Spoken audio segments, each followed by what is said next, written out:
नहीं होगा, जाहिल हो, इसीलिए जाहिल कहलाते हो तुम लोग। पता नहीं है कब बोलना है, क्या बोलना है। घर वालों ने हिजाब पहनना तो सिखा दिया, ये नहीं सिखाया तो दूसरा आदमी बात करे तो बीच में नहीं बोलते। तुम्हारे घर वालों ने तुम्हें सिखाया कि औरतों की इज्जत करो, तुम्हें औरतों की इज्जत करना आता है, बदतमीजी करते हो जब देखो। गणेश थे वो थे महाराज, अब हनुमान जयंती आ गई, रामनवमी आ गई, लक्ष्मी मालूम थी, ये भाग्य लक्ष्मी आज तक नहीं सुने। नमस्कार दोस्तों, स्वागत है आप सभी का हमारी एक और नई डिबेट वीडियो में। आज की ये डिबेट वीडियो बहुत ही खास है। अगर आप हमारे चैनल पर नए हैं तो चैनल को सब्सक्राइब करना ना भूलें। चलिए वीडियो शुरू करते हैं। ये इन लोगों का ये मतलब है, ये लोग खुद ही मुस्लिम लड़कियों की बेइज्जती कर रहे हैं। मैंने मान लिया 50% मुस्लिम लड़की हिजाब पहन रही है, 50% नहीं पहन रही है कि भैया बाल ना दिखें। अब इनकी बात बाल पर आ गई, पहले शक्ल पर थी, अब बाल पर आ गई। ठीक, तो यानी इनके कहने का मतलब यह है कि जो मुसलमान लड़कियां, हिंदू की छोड़ो, जो मुसलमान लड़कियां हिजाब नहीं पहन रही, या तो वो बेशरम है, या तो उनमें हया नहीं है, या उनके घर वालों को इस्लाम की तमीज नहीं है। मैं हिंदू लड़की की तो बात ही नहीं कर रहा। तो ये क्या इतने बड़े इस्लामी हो गए, मौलाना हो गए, क्या हो गए ये, जो ये टीवी पर बैठ के तय करेंगे। कभी ये कहते हैं मैटर ऑफ चॉइस है, कभी कहते हैं कंपलसरी है।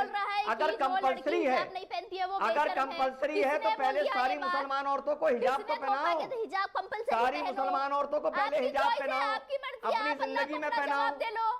अब तुम फिर बीच में बोल रही हो, अब मैं इधर से कुछ जवाब दूंगा तो बुरा मान जाओगी।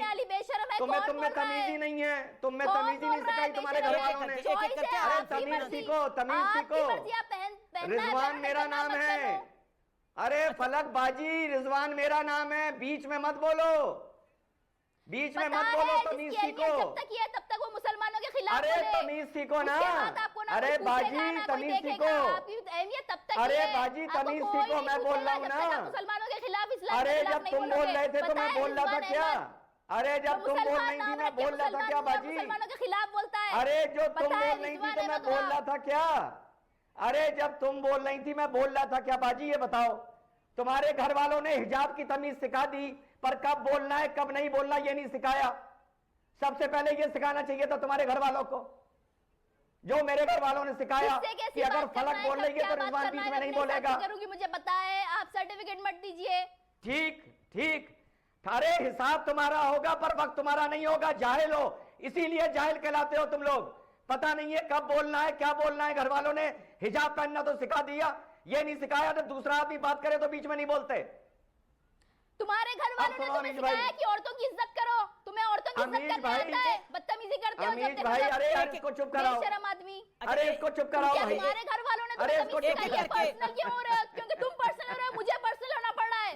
अच्छा, मेरा निवेदन स्वीकार करें, मेरा निवेदन स्वीकार करें। एक सेकंड, अरे इसको चुप कराओ, एक सेकंड, देखिए कौन सी तमीज सिखाई है दोनों। अरे इसको चुप कराओ भाई। अच्छा एक सेकंड, देखिए मेरे फलक आपके लिए पेशे खिदमत है वो बयान जो अकबरुद्दीन ओवैसी दे रहे हैं, और हिंदू देवी देवताओं का जो अपमान कर रहे हैं, जो हमारे यहां लगता है लेकिन हम सड़क पर उतरते नहीं और सरतन से जुदा के नारे नहीं लगते, इसलिए आपको सुनाई नहीं देता। सुना रहा हूं, जरा सुनिए। कई ये लोगों के खुदायां हैं, वो क्या क्या जो पूजा करते हैं, कितने राम लक्ष्मण दुर्गा लक्ष्मी फुला क्या क्या है, कितने वही हर 8 दिन में एक नया पैदा हो जाता है।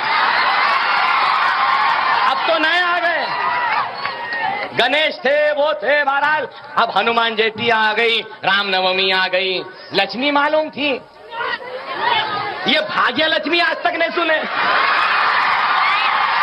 ये कौन सी नहीं है भाई?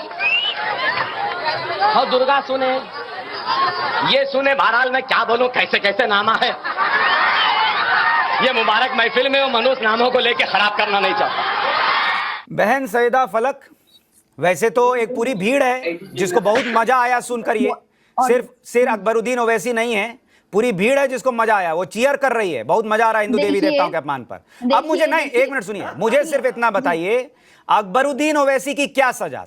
फांसी? सुनिए मेरी बात, सुनिए। 10 साल कोर्ट में केस चला, वो जेल जाके आ चुके हैं। मैडम ये केस नहीं चला है कोर्ट ने मैडम, ये केस नहीं चला है बोलिए राजा, मैडम, ये केस नहीं चला है कितने साल कोर्ट में मैडम, ये केस नहीं चला है, इस बयान का नहीं चला है। वो 15 मिनट पुलिस हटा लो, 15 मिनट पुलिस हटा लो। नुपुर शर्मा को कब डिटेन करेंगे? नुपुर शर्मा को कितने महीने अरे जेल में नुपुर रखेंगे? शर्मा हो गया, अरे सारा हिंदू मुस्लिम एकता निकल गई, सब ठस, सब खत्म, सब ठस खत्म हो गया, खत्म हो गया। अब आप लोग निकल कर नारे नहीं लगाएंगे, अकबरुद्दीन ओवैसी की एक ही सजा, फांसी दो, फांसी दो, ये नहीं कहेंगे। खत्म हो गया मामला। नुपुर शर्मा को कितने दिन जेल में हो गया। अब की बात करिए, वो हो गया। अब की बात करिए, राजा सिंह की बात करिए। हर्षवर्धन त्रिपाठी, हो गई क्लैरिटी। टीवी पर आओ, मीठा मीठा बोलो, हिंदू मुस्लिम एकता की बात करो, हिंदुओं की भावनाएं आहत होती हैं तो उन पर भी कार्रवाई करो, ये सब बोलो। लेकिन जब आपके सामने लिटमस टेस्ट आए तो उसमें फेल हो जाओ। हर्षवर्धन त्रिपाठी, नहीं सुशांत जी, मैं बड़ी गंभीर बात एक कहने जा रहा हूँ और मुझे बहन लगता है फलक, कि ये एक मिनट हर्षवर्धन जी, मैं 2 सेकंड आपसे ले रहा हूं, 2 सेकंड।